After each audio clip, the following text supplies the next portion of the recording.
नमस्कार दोस्तों, स्वागत है आपका आईएएस पीसीएस एकेडमी में। और विज़न आईएएस का ये तीसरा टेस्ट है। तो चलिए स्टार्ट करते हैं। और इससे पहले कि हम स्टार्ट करें, यदि आप चैनल पर नए हैं तो चैनल को ज़रूर सब्सक्राइब कीजिए। तो यहाँ पे हम पहला क्वेश्चन देखेंगे कि यहाँ पे एक कथन दिया हुआ है और हमको उस मिट्टी के बारे में बताना है। तो लिखा है कि इस मृदा का विकास दक्कन के पठार के दक्षिण पूर्वी भाग में कम वर्षा वाले उन क्षेत्रों में हुआ जहाँ रवेदार आग्नेय चट्टानें पाई जाती हैं। यह मृदा सामान्यतः उपजाऊ होती है, जबकि शुष्क ऊपरी क्षेत्रों में मोटे कणों वाली संरचना के कारण इसकी उर्वरता कम होती है। इसमें सामान्यतः ह्यूमस, फास्फोरस और नाइट्रोजन की कमी होती है। तो देखिए, यह लाल और पीली मृदा के बारे में बात हो रही है। तो ऑप्शन सी होगा यहाँ पर सही। नेक्स्ट देखेंगे, हाल ही में सुर्खियों में रही खेलो इंडिया योजना के संदर्भ में निम्नलिखित पर विचार कीजिए। तो लिखा है कि इस योजना के अंतर्गत देश के प्रत्येक जिले में खेलो India state centre of excellence स्थापित किया जाना है। ठीक है, पहला कथन सही है। फिर यह है कि यह युवा कार्यक्रम और खेल मंत्रालय की एक केंद्रीय क्षेत्रक योजना है कि सेंट्रल सेक्टर स्कीम है। तो यहाँ पर दोनों ही कथन सही हो जाएंगे। नेक्स्ट देखेंगे दोस्तों, 3 में कह रहा है कि भारत में काली मृदा के संदर्भ में निम्नलिखित कथनों पर विचार कीजिए। तो पहला है कि यह मृदा उत्तरी मैदानों और नदी घाटियों में विस्तृत है। फिर दूसरा है कि यह मृदा गीले होने पर फूल जाती है तथा चिपचिपी हो जाती है और सूखने पर सिकुड़ जाती है और बहुत ये टाइट भी हो जाती है। तो देखिए, यह आपके दक्कन पठार में पाई जाती है। तो यहाँ पर दूसरा कथन सही होगा। उत्तरी मैदानों में नहीं पाई जाती है, महाराष्ट्र, गुजरात और इस तरफ के क्षेत्रों में पाई जाती है, जहाँ जिसको यह रेगुर मृदा भी कहते हैं। इसमें कपास की खेती की जाती है। नेक्स्ट क्वेश्चन 4 नंबर में कह रहा है कि चीन तुल्य जलवायु क्षेत्र निम्नलिखित विशेषताओं पर विचार कीजिए। पहला है कि तटवर्ती व्यापारिक पवनों का वर्ष भर प्रभाव। फिर लिखा है दूसरा कि वर्ष का एक समान वार्षिक वितरण। तो वर्षा का एक समान वार्षिक वितरण, तो यहाँ पर हो जाएगा ऑप्शन सी। दोनों ही कथन सही है। नेक्स्ट देखेंगे, तापमान व्यतिक्रमण के संदर्भ में निम्नलिखित में से कौन से कथन सही हैं। तो देखिए, पहला कथन है कि सर्दियों की सुबह तापमान में व्यतिक्रमण के कारण घना कोहरा होता है। यह मैदानी इलाकों की एक विशेषता है और यह पर्वतीय इलाकों में दिखाई नहीं देता। तो देखिए, यहाँ पे पहला कथन सही हो जाएगा, दूसरा गलत है। यह मैदानी पहाड़ी इलाकों में भी दिखाई देता है या पर्वतीय इलाकों में भी दिखाई देता है। 6 में कह रहा है कि निम्नलिखित कथनों पर विचार कीजिए। तो पहला कथन है कि भारत में विश्व के स्थलीय क्षेत्रफल का 20% से अधिक भाग है। फिर लिखा है कि क्षेत्रफल की दृष्टि से यह विश्व का 7वां सबसे बड़ा देश है। फिर ये कह रहा है कि भारत का अधिकांश और अक्षांशीय और देशांतरी विस्तार 60 डिग्री तक है। तो देखिए, यहाँ पर आपको बता दूं कि केवल दूसरा कथन सही है, बाकी सारे कथन यहाँ पे गलत हैं। ये भी गलत है और ये भी गलत है, क्योंकि भारत का जो भूभाग है वह 20% नहीं बल्कि 2.4% भाग है। और भारत जो है उसका अक्षांशीय और देशांतरी विस्तार आपने देखा होगा 30 डिग्री तक है, क्योंकि 8 डिग्री 4 मिनट उत्तर से 37 डिग्री 17 मिनट उत्तर अक्षांश तक, और फिर 68.7 डिग्री 7 पूर्व से 97 डिग्री 24 डिग्री पूर्व देशांतर तक ही इसका विस्तार है। चलिए नेक्स्ट देखेंगे। 7 में लिखा है कि निम्नलिखित कथनों पर विचार कीजिए। लिखा है कि ऊर्जा के संवहनी स्थानांतरण की प्रक्रिया मुख्यतः क्षोभ मंडल तक ही सीमित रहती। फिर दूसरा है कि मध्य अक्षांशों में दैनिक मौसम में दैनिक परिवर्तन केवल अभिवहन के कारण होता है। तो देखिए, यहाँ पर दोनों ही कथन सही हैं। इस तरह के क्वेश्चन थोड़ा सा टेक्निकल होते हैं, आप विशेष ध्यान दीजिएगा इन पर। 8 लिखा है कि भारतीय प्रायद्वीपीय खंड की निम्नलिखित विशेषताओं पर विचार कीजिए। पहला है कि यह मुख्य रूप से प्राचीन नाइस व ग्रेनाइट शैलों से बना है। फिर दूसरा है पश्चिम में थार मरुस्थल और पूर्व में कार्बी एलोंग पठार इसके विस्तार हैं। तो देखिए, 8 का दोनों ही कथन सही हैं। नेक्स्ट देखेंगे। 9 में लिखा है महासागरीय धाराओं का संचालन किसके द्वारा प्रभावित होता है। तो देख लीजिएगा, इसमें पवनों की गति, समुद्र की लवणता और कोरियालिस बल, और तो यह सारे कारक हैं। ऑप्शन डी हो जाएगा।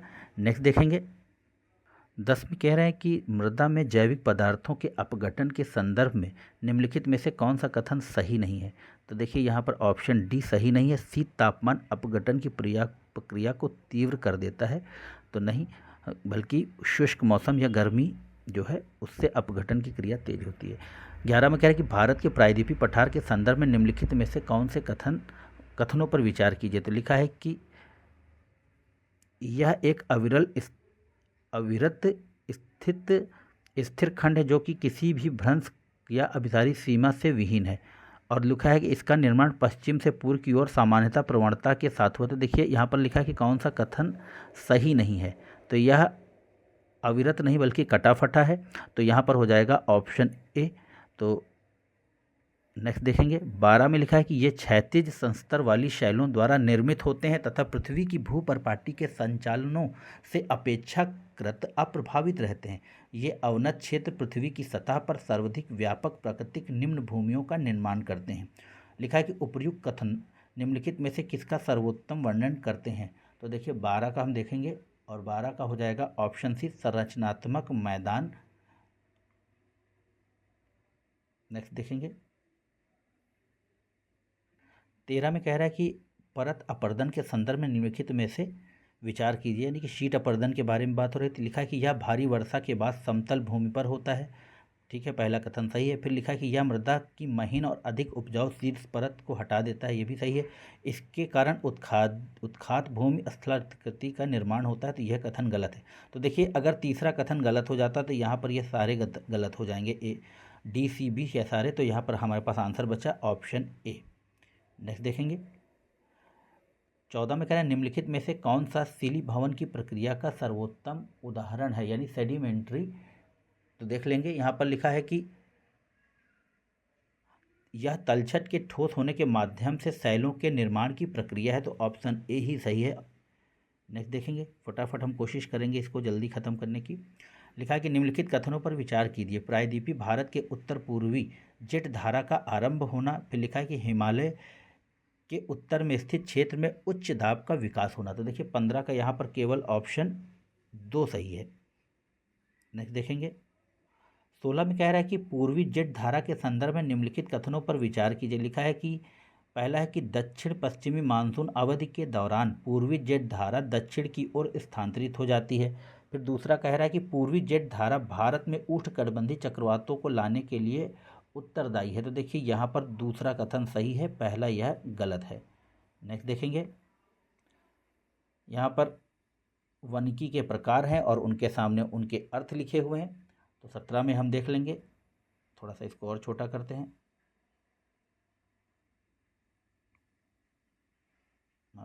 तो 17 में लिखा है कि कृषि वन की एक ही भूमि पर वृक्षों और कृषि को उगाना, एकदम सही है। फार्म वन की अपनी कृषि भूमि पर व्यावसायिक और गैर व्यावसायिक उद्देश्यों के लिए वृक्ष लगाना। फिर लिखा है कि शहरी वन की, तो लिखा है शहरी केंद्रों और उनके आसपास सार्वजनिक और निजी स्वामित्व वाली भूमि पर वृक्ष लगाना। तो देखिए 17 का हो जाएगा ऑप्शन ए, तीनों ही कथन सही हैं।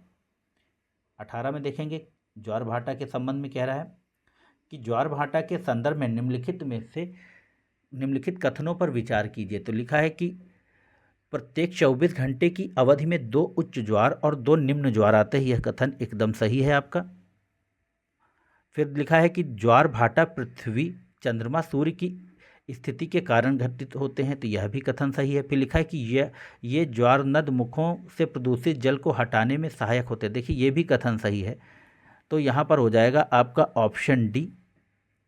नेक्स्ट देखेंगे बोल्ट्जमैन पदक के संदर्भ में निम्नलिखित कथनों पर विचार कीजिए। तो लिखा है कि यह सांख्यिकी भौतिकी में उत्कृष्ट उपलब्धियों को सम्मानित करने के लिए 3 वर्ष में एक बार प्रदान किया जाता है। फिर लिखा है कि सीवी रमन यह पदक जीतने वाले एकमात्र भारतीय हैं, तो यह कथन गलत है, ऑप्शन ए आपका सही होगा।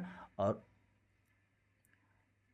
यह जो है प्रतिष्ठित अध्यापक हैं और आपका पुणे भारतीय विज्ञान अनुसंधान और शिक्षा क्षेत्र में यह इनका नाम है दीपक धर। 2022 के लिए प्रतिष्ठित बोल्ट्जमैन पदक के लिए चयनित किया गया है और इस प्रतिष्ठित सम्मान से सम्मानित होने वाले यह पहले भारतीय हैं। तो आप इनका नाम याद रखिएगा, दीपक धर हैं और दीपक धर बोल्ट्जमैन पदक प्राप्त करने वाले पहले भारतीय हैं।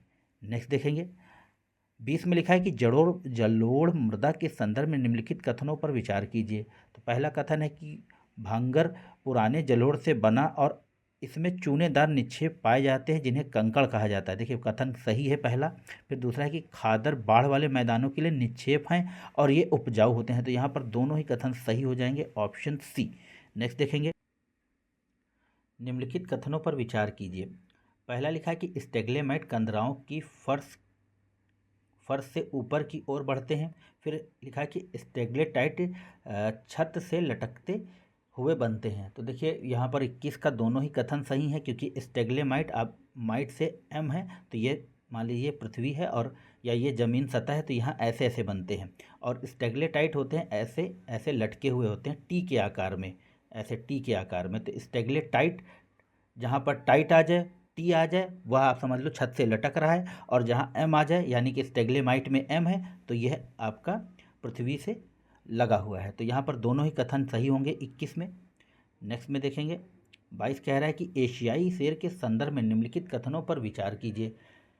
लिखा है कि इसे IUCN की लाल सूची में गंभीर रूप से संकटग्रस्त के रूप में सूचीबद्ध किया गया। फिर दूसरा है, भारत में यह केवल गुजरात में पाया जाता है। फिर लिखा है, सिम्बा एक कृत्रिम बुद्धिमत्ता आधारित सॉफ्टवेयर है जो अलग अलग एशियाई शेरों की पहचान करने के पैटर्न को अलग करता है। तो देखिए यहाँ पर 2 और 3 सही है, और यहाँ पर जो पहला कथन है यह आपका गलत है।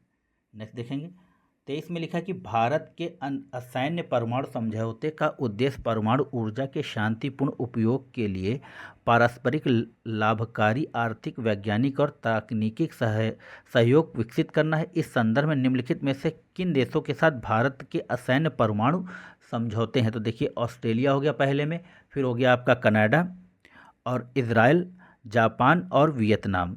तो हम इसका देख लेंगे, तो यह हो गया आपका, यहाँ पर 3 को अगर एलिमिनेट कर दें, इजराइल के साथ नहीं है, बाकी आपके सबके साथ है, तो ऑप्शन सी हो जाएगा।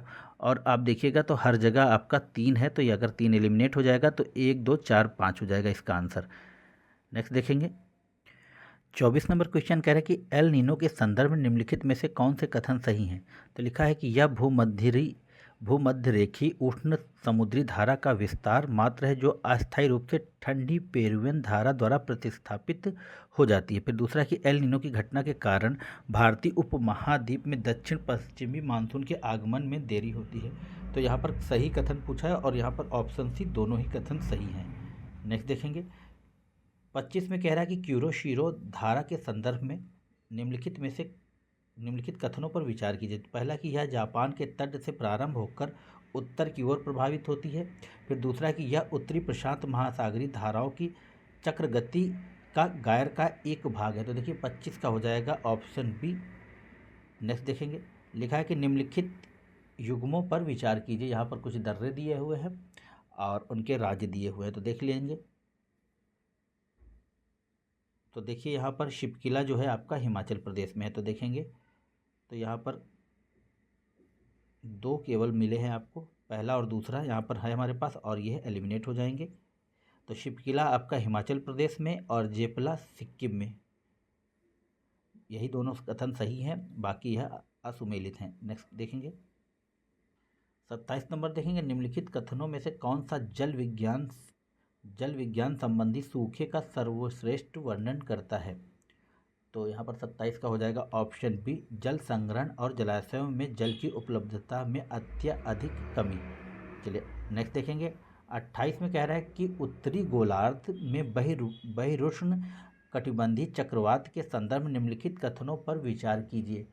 तो एक्स्ट्रा ट्रॉपिकल साइक्लोन की बात हो रही है यहाँ पर।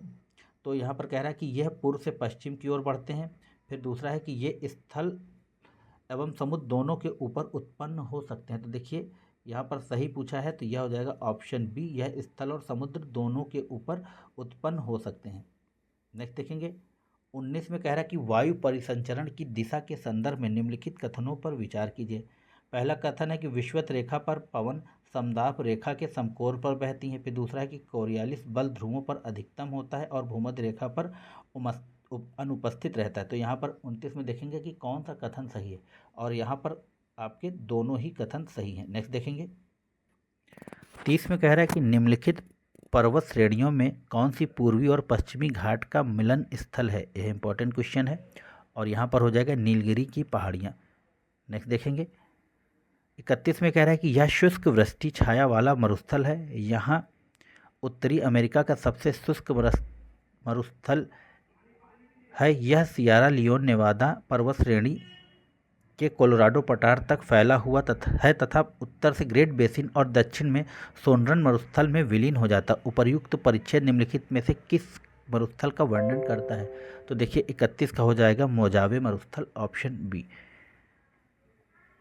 32 में कह रहा है कि विषुवत रेखा निम्नलिखित में से किस महाद्वीप से होकर नहीं गुजरती है, यानी कि इक्वेटर की बात कह रहा है। और यहाँ पर इसमें 32 में हो जाएगा आपका ऑप्शन,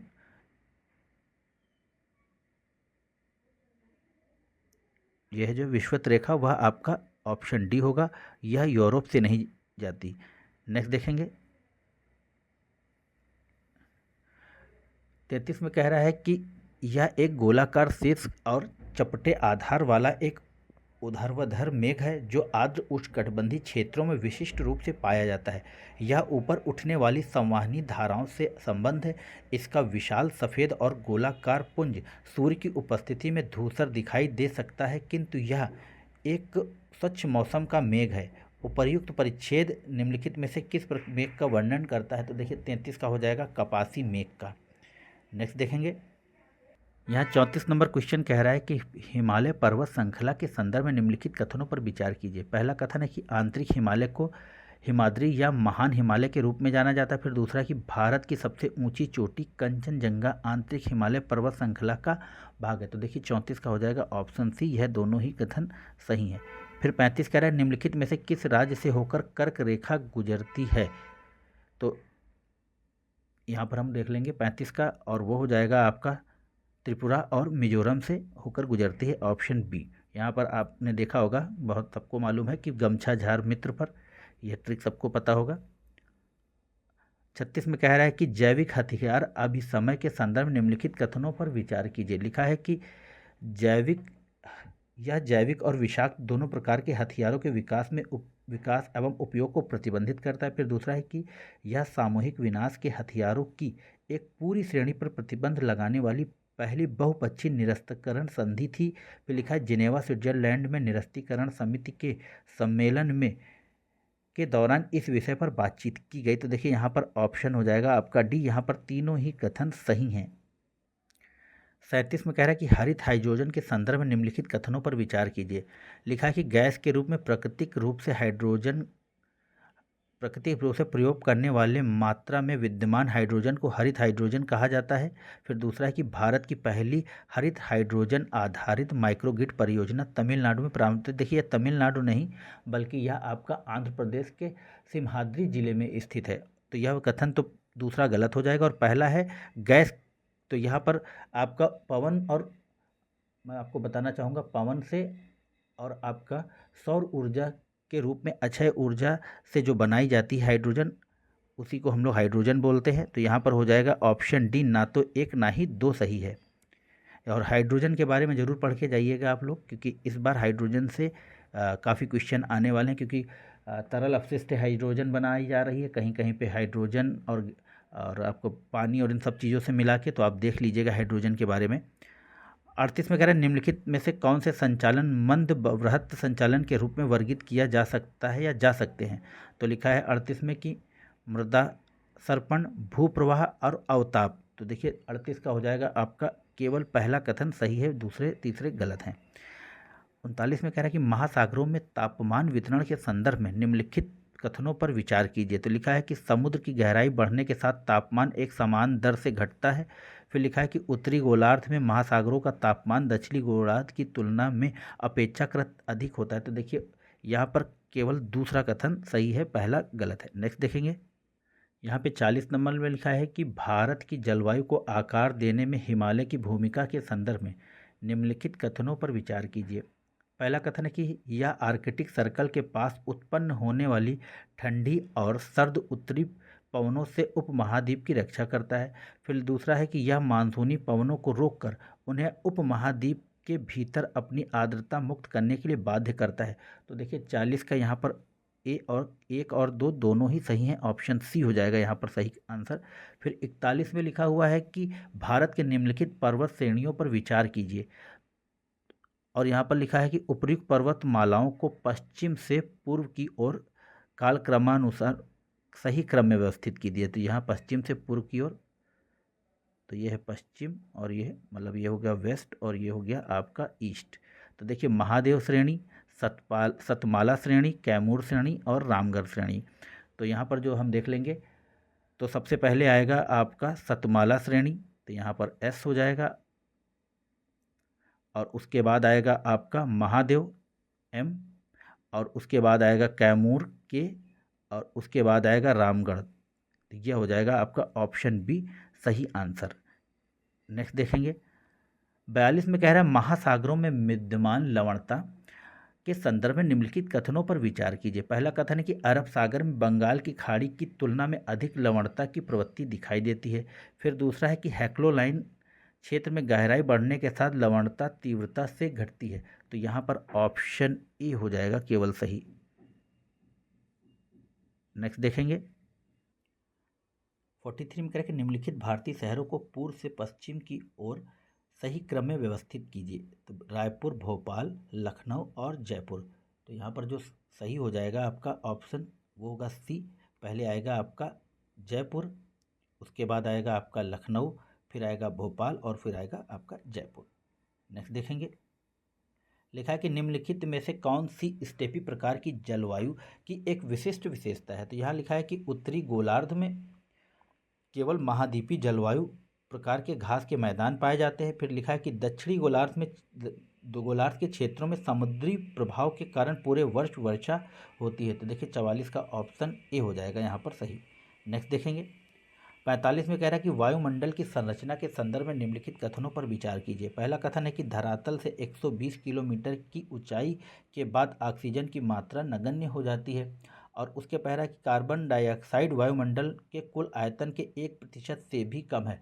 तो देखिए यहाँ पर आपका ऑप्शन सी होगा, दोनों ही कथन सही हैं। नेक्स्ट देखेंगे 46 में कह रहा है निम्नलिखित में से किस भारतीय राज्य को मोलासेस बेसिन भी कहा जाता है। तो 46 में हम देखेंगे और वो कहा जाता है आपका मिजोरम को मोलासेस बेसिन। नेक्स्ट देखेंगे 47 में लिखा है कि निम्नलिखित देशों पर विचार कीजिए। Spain, Cyprus, Jordan, Syria.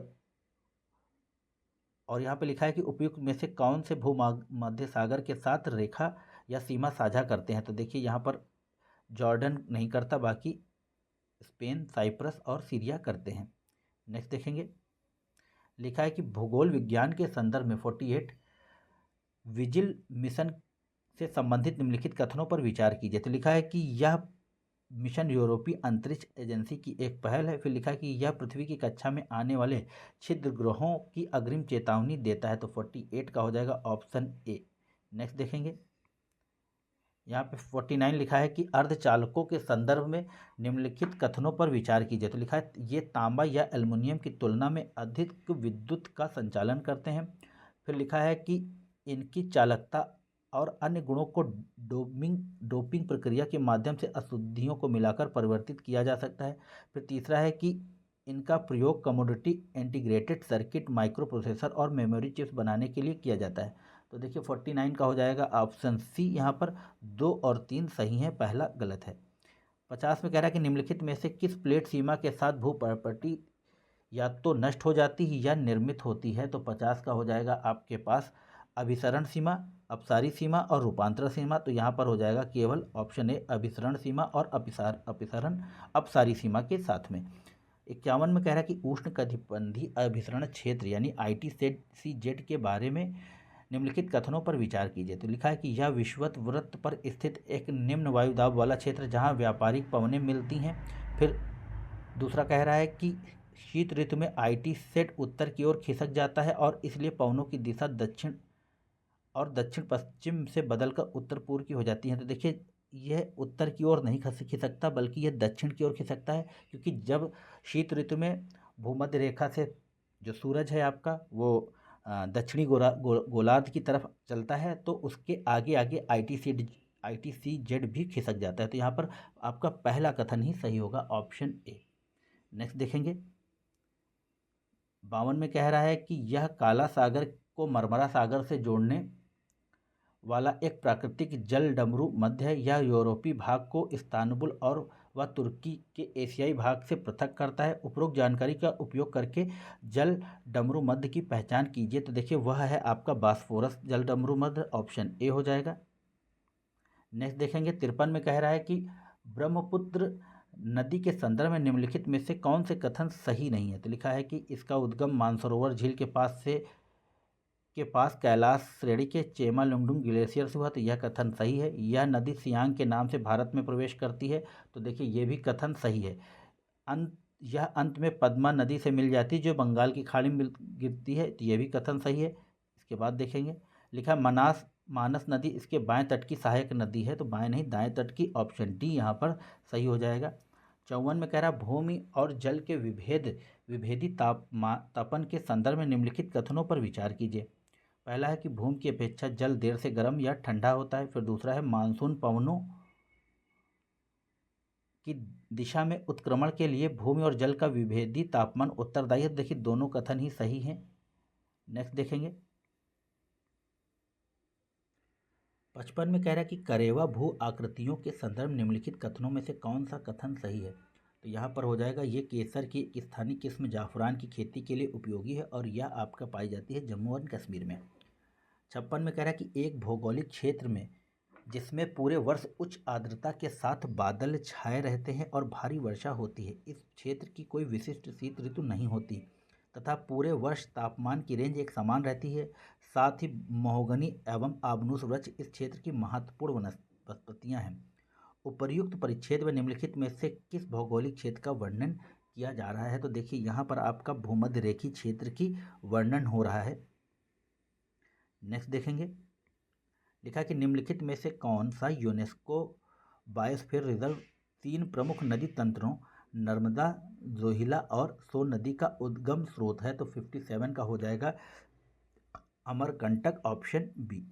Next देखेंगे 58 में कह रहा है कि ये वे अवसादी चट्टानें हैं जो हिमानी निक्षेपणों से निर्मित होती हैं। भारत में पाए जाने वाले गोंडवाना श्रेणी के तलछटों के प्रतिरूप दक्षिणी गोलार्ध के 6 विभिन्न स्थल खंडों में मिलते हैं। यह पुरातन जलवायु और महाद्वीपों के विस्थापन के स्पष्ट प्रमाण प्रस्तुत करते हैं।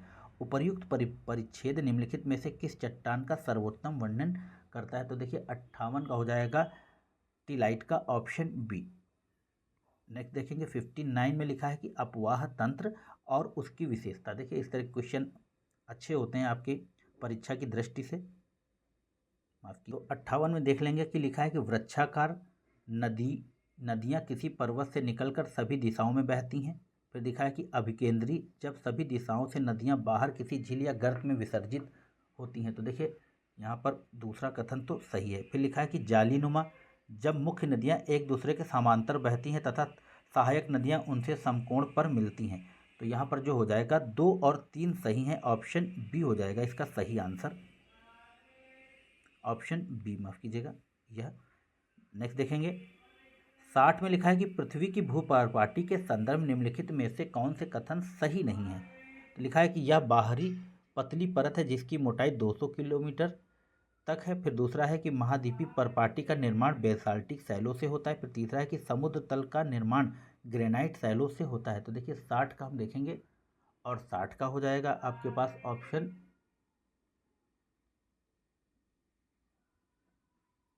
देखिए पहला सही नहीं है, यहाँ पर सही पूछा है तो अगर हम पहले को ही एलिमिनेट कर देंगे तो हमारे पास आ जाएगा ऑप्शन सी।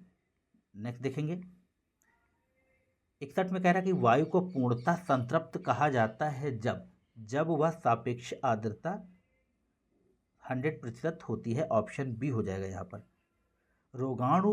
रोगाणुनी प्रतिरोध के वैश्विक विकास, संचरण और प्रसार में निम्नलिखित में से कौन से योगदान करता है। तो 62 का हम देखेंगे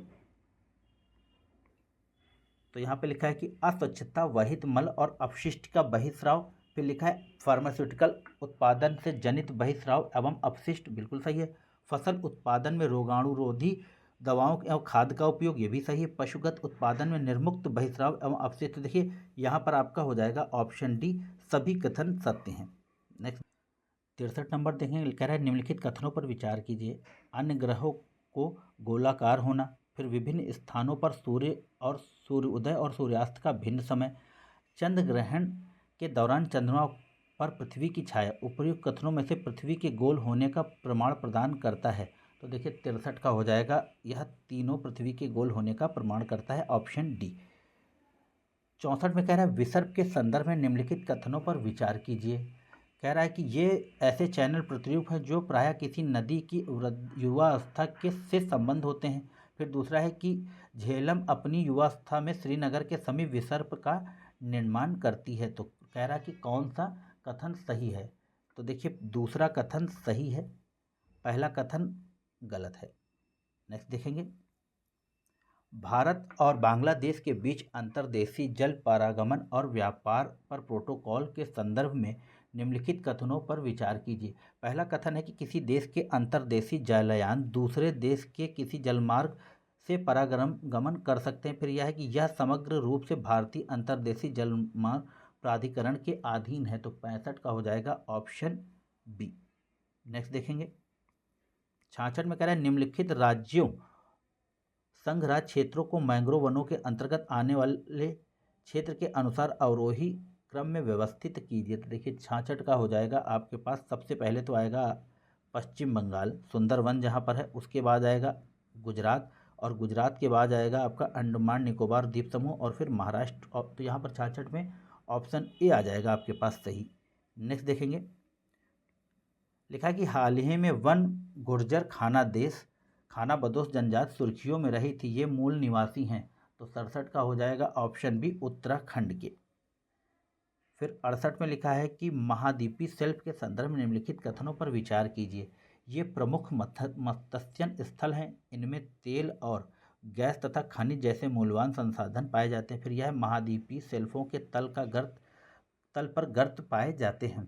तो 68 का हो जाएगा, पहला और दूसरा यहाँ पर सही है, तीसरा गलत है।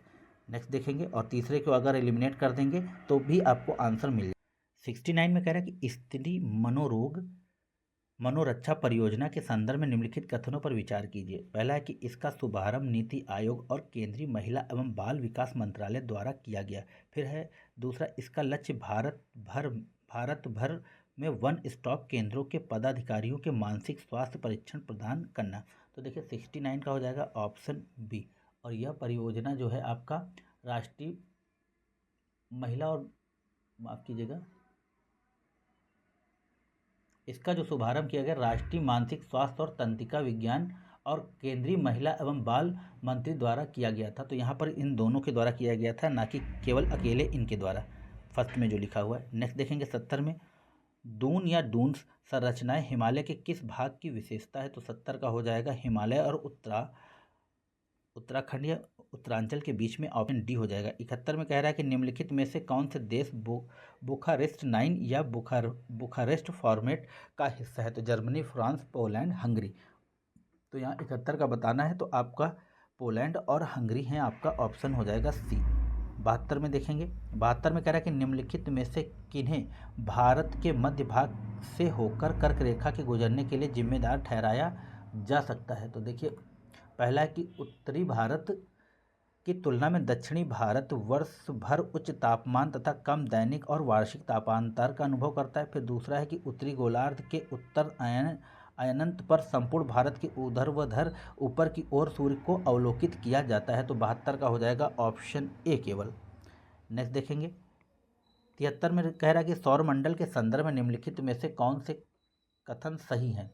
तो पहला कह रहा है कि सभी ग्रह सूर्य के चारों ओर घड़ी की सुई के विपरीत दिशा में परिक्रमा करते हैं, ठीक है। उसके बाद लिखा है कि अन्य सभी ग्रहों का घनत्व पृथ्वी के घनत्व से कम है। फिर तीसरा कह रहा है कि सभी ग्रहों का कम से कम एक प्राकृतिक उपग्रह होता है। तो जरूरी नहीं है, यहाँ पर ऑप्शन हो जाएगा 73 का केवल 1 और 2 सही है, दूसरा कथन गलत है। 74 में कह रहा है कि प्राप्त होने वाले सौर विकिरण के संदर्भ में निम्नलिखित कथनों पर विचार कीजिए। कह रहा है कि पृथ्वी पर प्राप्त होने वाला सूर्य ताप उपसौर की अपेक्षा अपसौर की स्थिति में अधिक होता है।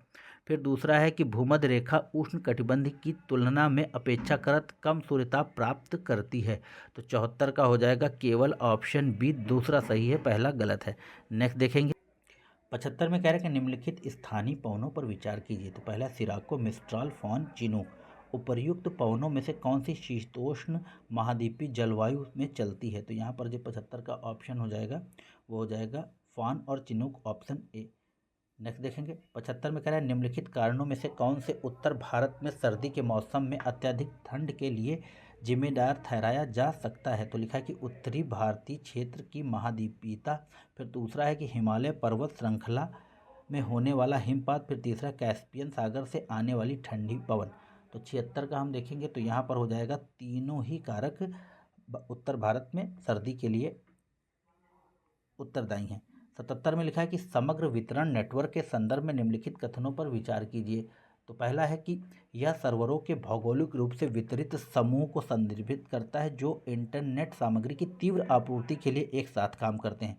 फिर दूसरा है कि भारत में सामग्री वितरण नेटवर्क पर भारतीय दूरसंचार नियामक प्राधिकरण द्वारा विनियमित होते हैं। तो यहाँ पर ऑप्शन सी हो जाएगा 77 का, दोनों ही कथन सही हैं।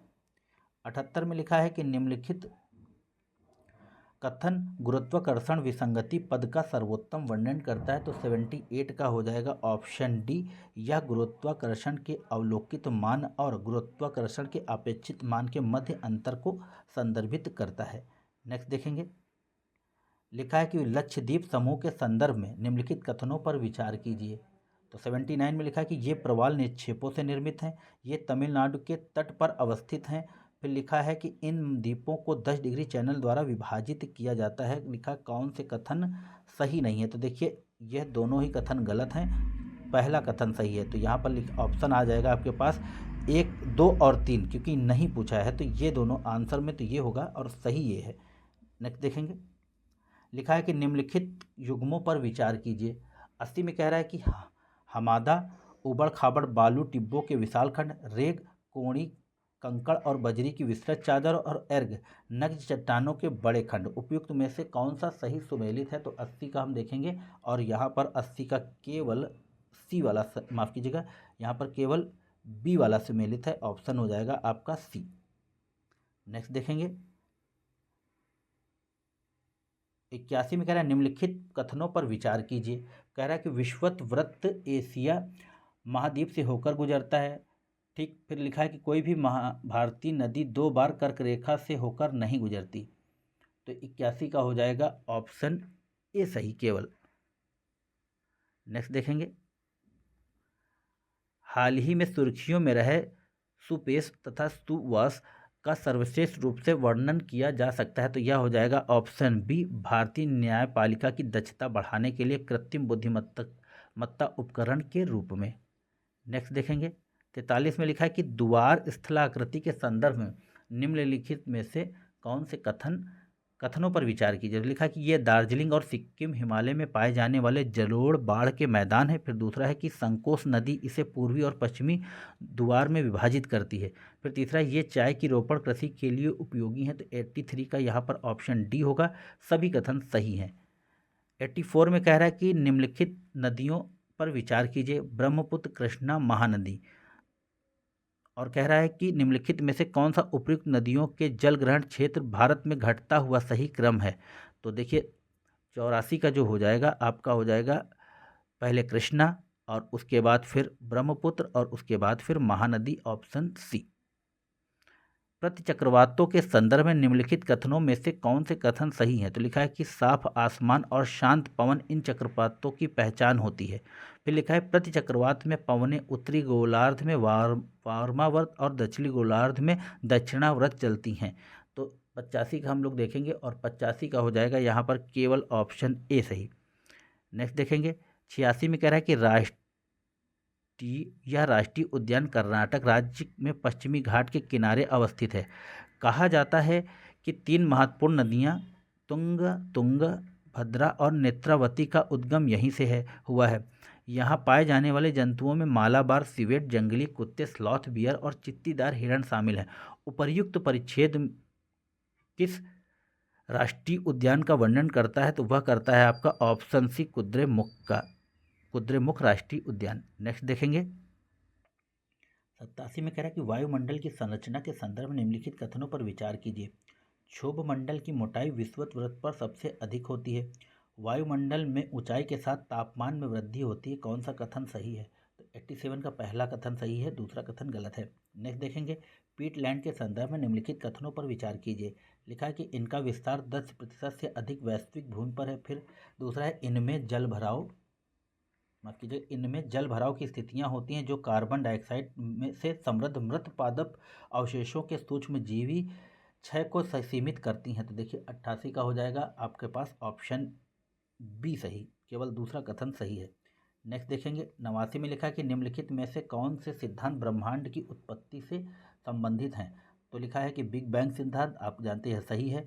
हॉयल की स्थिर अवस्था संकल्पना और बिग स्प्लैट सिद्धांत, तो यहाँ पर हो जाएगा ऑप्शन बी, पहला और दूसरा कथन सही है, तीसरा कथन गलत है। नेक्स्ट देखेंगे, 90 में कह रहा है भूकंपी तरंगों के संचरण प्रभावों के संदर्भ में निम्नलिखित कथनों पर विचार कीजिए। लिखा है कि प्राथमिक तरंगें पदार्थ में गर्त एवं उभार बनाती हैं। फिर दूसरा है कि द्वितीय तरंगें पदार्थ में फैलाव और संकुचन बनाती हैं। तो यहाँ पर दोनों कथन सही हो जाएंगे, यहाँ पर उल्टा लिखा हुआ है बस।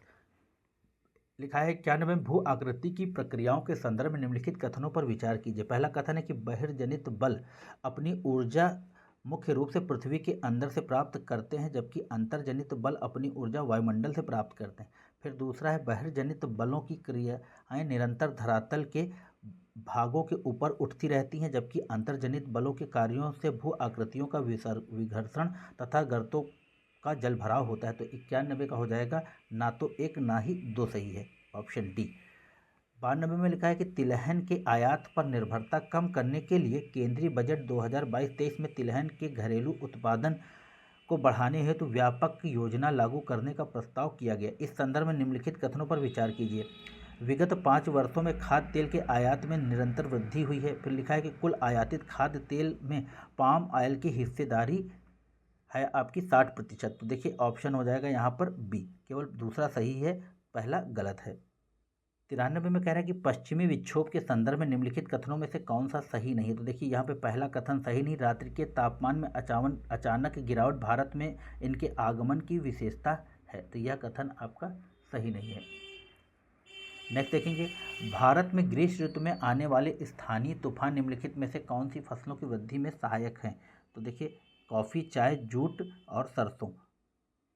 तो 94 का हो जाएगा आपके पास, सरसों को हटा देंगे तो 1, 2, 3, क्योंकि तूफान से जो चक्रवात हैं इनसे सरसों गिर जाती है और ख़राब हो जाती है, सड़ जाती है अगर पानी गिर जाता है। तो अगर आप गांव से जुड़े हैं तो आपने देखा होगा कि जो आपके लाही के खेत हैं अगर उनमें सरसों गिर जाती है तो वह सड़ जाती है।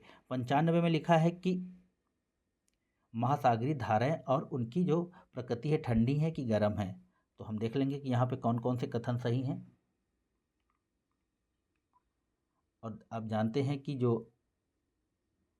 ओयोशिरो धारा है यह ठंडी है और क्यूरोशिरो गर्म है, और कैलिफोर्निया आपकी यह ठंडी धारा है, गर्म धारा नहीं है। तो इसकी एक ट्रिक है, कैनरी कॉल लंदन करके ऐसे है। तो तीसरा आपका गलत है, तो यहाँ पर अगर 3 को एलिमिनेट कर देंगे आपका, तो ऑप्शन आपके पास बी खुद ब खुद आ जाएगा। 96 में देखेंगे कि निम्नलिखित में से कौन से पर्यटन स्थल प्रसिद्ध ज्वालामुखी हॉटस्पॉट भी हैं। तो गैलापागोस द्वीप, हवाई और येलोस्टोन नेशनल पार्क। तो 96 में यह तीनों ऑप्शन डी हो जाएगा। नेक्स्ट देखेंगे, 97 में लिखा है कि गरजता 40, प्रचंड 50 और चीखता 60 शब्दों के प्रयोग किसके संबंध में किए जाते हैं। तो ऑप्शन डी होगा, यह होगा आपका पछुआ पवनों के संदर्भ में। नेक्स्ट देखेंगे 98, लिखा है कि केंद्रीय अन्वेषण ब्यूरो, जिसको हम CBI बोलते हैं, के संदर्भ में हाल ही में सुर्खियों में रहे सामान्य सहमति का तात्पर्य है। तो वह हो जाएगा किसी राज्य के भीतर मामलों की जांच के लिए प्रकरण विशिष्ट अनुमति की आवश्यकता नहीं, क्योंकि ये इसलिए लाया गया कि अभी पश्चिम बंगाल की जो मुख्यमंत्री थी उन्होंने CBI को अपने राज्य में घुसने नहीं दिया था। नेक्स्ट देखेंगे, लिखा है कि हाल ही माफ़ कीजिएगा, जैसे ही कोई भूमध्य रेखा से ध्रुवों की ओर बढ़ता है और क्या देखेगा। तो देखेगा आपका देशांतरों की लंबाई में कमी, देशांतरों की बीच की दूरी में कमी और तुंगता में वृद्धि। तो आप जानते हैं कि आपके देशांतर इस तरह से होते हैं, ध्रुवों पे ऐसे ऐसे जाके मिल जाते हैं।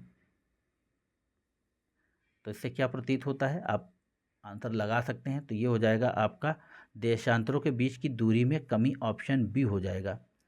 नेक्स्ट देखेंगे और लास्ट क्वेश्चन है, लिखा है कि भारतीय भूमि पत्तन प्राधिकरण के संबंध में निम्नलिखित कथनों पर विचार कीजिए। लिखा है कि यह सड़क परिवहन और राजमार्ग मंत्रालय के तहत एक वैधानिक निकाय है। फिर लिखा है कि इसे भारत की सीमाओं पर भूमि बंदरगाहों के निर्माण और कार्गो की निर्बाध आवाजाही के लिए अवसंरचनात्मक सुविधा प्रदान करने का कार्य सौंपा गया है। तो देखिए यहाँ पर हो जाएगा केवल दूसरा ही कथन सही है, ऑप्शन बी। तो दोस्तों यह विजन आईएएस का तीसरा टेस्ट था। आशा है आप लोगों को यह वीडियो पसंद आएगा।